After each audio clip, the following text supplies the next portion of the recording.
Okay, so this was an experience I had last year, and it was so horrifying. I still think about it till this day.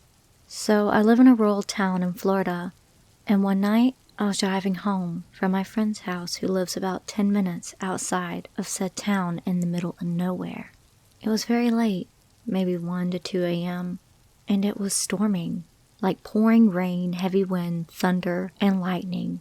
A real Florida storming. And as I'm driving down this unlit back road, I see a girl in shorts and a tank top walking on the side of the road. Normally I wouldn't question it, but I was confused, as there's no reason someone should have been walking outside in that weather. I figured she had to be in trouble, confused, or at the very least, very cold and wet. So I decided to call out to her. I slowed to a stop and rolled down my window. I yelled at her, "Hey, are you okay? Do you need a ride?" She didn't look at me.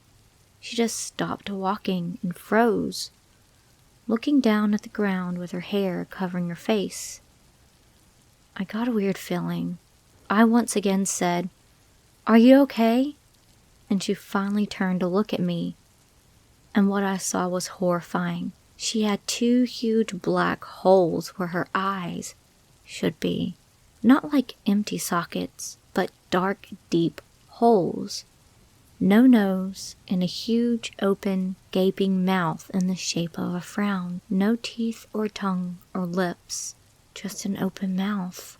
I was immediately horrified and slammed on the gas. I sped the whole way home, trembling and my heart racing.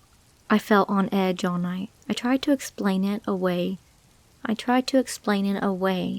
to be able to sleep that night. Maybe the rain made her mascara run, and I thought I'd seen black eyes. Maybe she was blind. Maybe it was a facial deformity. Maybe it was a mask or paint. But in the end, I know what I saw, and I know it wasn't any of those things. She didn't even look human. I don't know what exactly it was, but the image is burned into my head forever, and it still haunts me to this day. My dog had been whining for a walk, as she does often, regardless of time. It was late evening and the sun had already set some time earlier.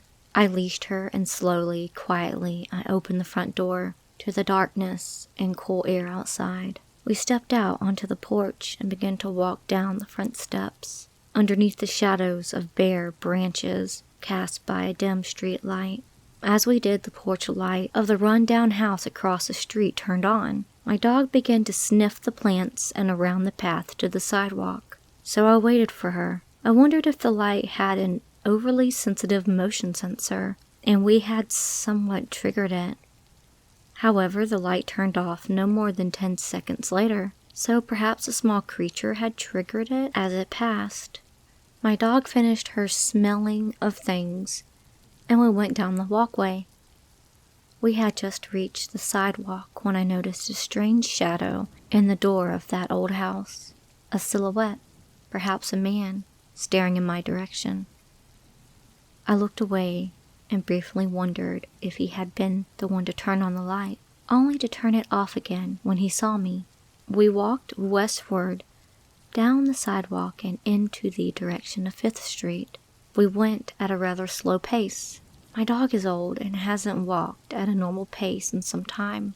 I allowed myself a glance at the silhouette once, and then again as we were finally passing the tree that marks the beginning of the lawn space shared between myself and my neighbor.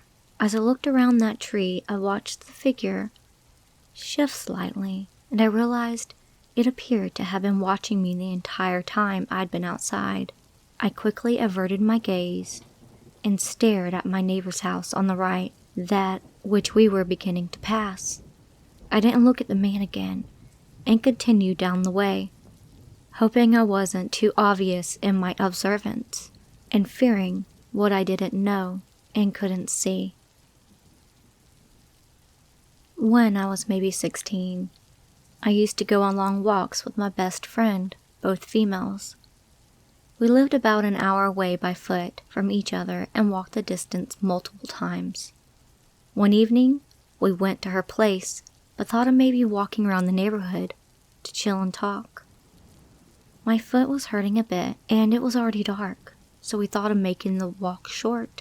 The neighborhood was full of blocks of flats, and a small area had some detached houses. The whole neighborhood was surrounded by forests. At some point, we noticed a guy walking right by the walls of the blocks of flat, looking like he was trying to not be seen. He was trying to keep in the dark, but we brushed it off and laughed that he is just a weird guy. He was walking parallel to us for a minute or two. We were walking towards a small pass in the forest to go toward to the supermarket. At one point, I said, "I'm getting a bit weirded out. My foot is hurting, so we should turn around." I jokingly said, "Imagine if that dude turns around too." My friend looked back and just shouted, "Run!" Turns out that the guy started running towards us when we changed directions. I didn't even look back, just ran as fast as I could. My friend pointed to the area with the houses and we ran there, thinking we could start banging on doors and shouting if we needed to. He didn't follow us there, but when we looked on the street again, he was still there. After about 10 minutes of us hiding, we finally ran back home as he wasn't there anymore. As stupid teenagers, we just laughed it off and didn't tell anyone. But to this day, I am scared to walk alone at night.